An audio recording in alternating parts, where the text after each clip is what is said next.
പട്ടാമ്പി ഭാരതപ്പുഴയിൽ കണ്ടെത്തിയ മൃതദേഹം തിരിച്ചറിഞ്ഞു. ആലത്തൂർ ശ്രീനാരായണ ഗുരു കോളേജ് ഓഫ് അഡ്വാൻസ് സ്റ്റഡീസിലെ ബികോം അവസാന വർഷ വിദ്യാർത്ഥിയായ പ്രണവിന്റെയാണ് മൃതദേഹമെന്നാണ് തിരിച്ചറിഞ്ഞിരിക്കുന്നത്. ഗായത്രി പുഴയിലെ കരിങ്കുളങ്ങര തടയണയിൽ ഒഴുക്കിൽപ്പെട്ട് കാണാതായ വിദ്യാർത്ഥിയാണ് പ്രണവ്. വ്യാഴാഴ്ച രാവിലെ പട്ടാമ്പി നിള ആശുപത്രിക്ക് സമീപത്തെ പുഴയിലാണ് മൃതദേഹം കണ്ടെത്തിയത്. തുടർന്ന് നടത്തിയ അന്വേഷണത്തിലാണ് മൃതദേഹം തിരിച്ചറിഞ്ഞത്.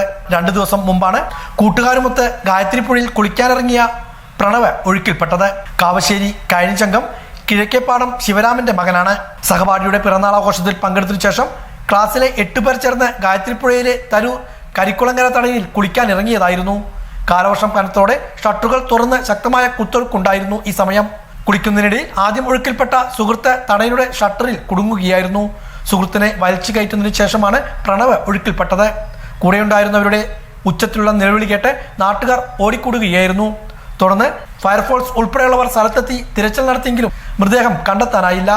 പുഴയിലൂടെ ഒഴുകിയെത്തിയ മൃതദേഹം വ്യാഴാഴ്ച രാവിലെയാണ് പട്ടാമ്പി ഭാരതപ്പുഴയുടെ തീരത്തടിഞ്ഞത്.